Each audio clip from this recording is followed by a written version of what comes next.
let's talk about E3 2021. Now, with Bethesda being acquired by Microsoft, we really don't know if there will be a Bethesda E3 or if it will just morph into Microsoft. But Bethesda's E3s, I mean, they've been pretty important, if you will, pretty impactful. A lot of people watch them, and a lot of people like attending them. Now with COVID, we have no idea how that's going to be, but I know a lot of people watch Bethesda's E3s. So, King, what do you expect from E3, and do you think it could be a huge one for Bethesda? Absolutely. And I'm sure we'll go over the games that we think, or some of the games that we think that Bethesda's going to showcase. Let me say a couple of things about what you said in the setup. Yes, I believe that Bethesda will still have their showcase. Now, as far as like E3 on the floor, since I went last year, I can give you just a little bit of analysis on that.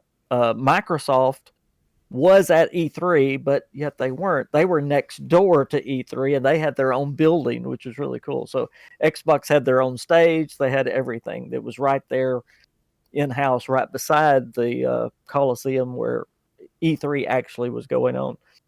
So I think Bethesda will be in that, but I believe they will have their own showcase because if you remember, Phil Spencer said, we want to keep Bethesda, and we want them to do their own thing. Yeah. So like you said, as popular as their showcases are, I think they will have their own showcase. Now, you also mentioned, will we have a physical E3 this year?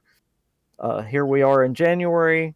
The COVID's going crazy, so probably not. Yeah, I mean, so. it's not looking good. But yes, I do believe we're going to have a showcase from Bethesda. It'll be a virtual, obviously, but that's exciting. Yeah, I think all right, so with that all being said, Bethesda has their own E3. Microsoft allows that, it'll be a big extravagant event. And I think it may even be bigger with them being part of Microsoft now. Could be, for sure. So if it's remote and online and no one's there, I mean, whatever. What can, this day and age stinks, with what's going on and during this time, but at least we could be getting a Bethesda E3 potentially. I feel like it could be absolutely enormous. It could be their biggest E3 since 2015. And that E3, I believe, was their first showcase, and that they showed off Fallout 4. That was absolutely incredible. I remember that year. Yes. The hype surrounding Fallout 4 was unbelievable, was unreal. And I feel like that would happen again, or could happen this year, especially with a brand new IP in Starfield. If Starfield comes out this year, like we think. Yeah, it'll that's the only way it becomes a huge E3, because we already know the absence of BGS, what that does, because in 2017, I believe, they really didn't play much of a part in E3, and people just went bananas about it. They did. They introduced Creation Club that year. You know what, King? You know what? But they really, if they did anything, they ticked people off that year. More than anything else. We saw stuff about Evil Within, Doom, Wolfenstein, but I Dishonored. I felt like we saw a lot of those games and nothing really about BGS's titles. So, I mean, all right, the special edition for Skyrim with the Creation Club, same with Fallout 4, we saw that, but that's about it. That ticked people off a lot.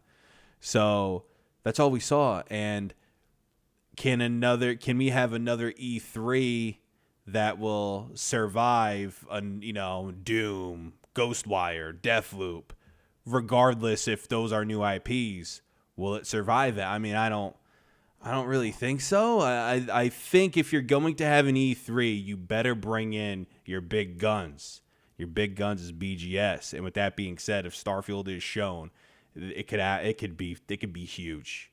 Absolutely huge. And I assume we would see more about Indiana Jones, or at least hear about Indiana Jones, Fallout TV show, Elder That was Scrolls what TV show. If that's a that's what I thing, was about to say. That's let's talk something about it, people have King. forgotten about. Yeah, the TV The show. the yeah, the Fallout TV show. I can't wait to find out Oh more about my the Fallout TV goodness. show. And that was revealed in August, I think. It was the Yeah, summertime anyway, end of the summer. So it's been a long time since we've heard anything. You would think with them giving us that little teaser that surely by E3 we're going to find out some facts about the show, maybe even when it's coming. But yeah, just where it's set, who's going to be in it. I mean, that's going to be exciting because that goes with BGS, so people are really excited about that. yeah. But then, as you said, Indiana Jones, here's a game that's not BGS, but yet Mm-mm. people are really excited about. Yeah. And there's probably going to be some. They always like to surprise us a little bit. Maybe we get to see that ZeniMax Studio new game that they've been talking ZeniMax about. Online. Yeah. Yeah. So yeah, I think it's going to be a huge year. If Starfield is there, absolutely, I 100% agree that Bethesda is going to be the talk of E3.